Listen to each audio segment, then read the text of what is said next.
قال لا تختصموا لدي وقد قدمت إليكم بالوعيد ما يبدل القول لدي وما أنا بظلام للعبيد يوم نقول لجهنم هل امتلأت وتقول هل من مزيد وأزلفت الجنة للمتقين غير بعيد هذا ما توعدون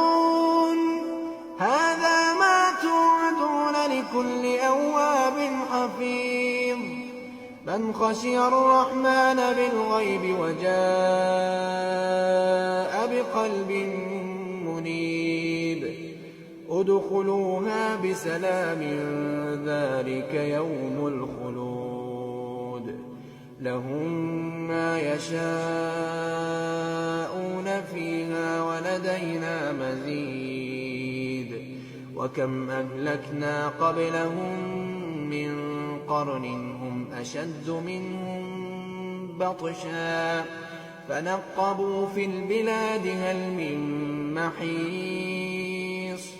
إن في ذلك لذكرى لمن كان له قلب أو ألقى السمع وهو شهيد ولقد خلقنا السماوات والأرض وما بينهما في 6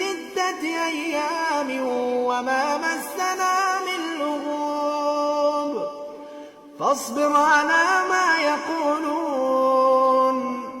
فاصبر على ما يقولون وسبح بحمد ربك قبل طلوع الشمس وقبل الغروب ومن الليل فسبحه وأدبار السجود واستمع يوم ينادي المناد من مكان قريب يوم يسمعون الصيحة بالحق ذلك يوم الخروج إنا نحن نحيي ونميت وإلينا المصير يوم تشقق الأرض عنهم سراعا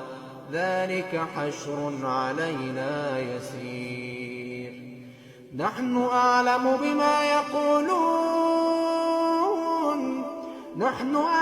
بما يقولون وما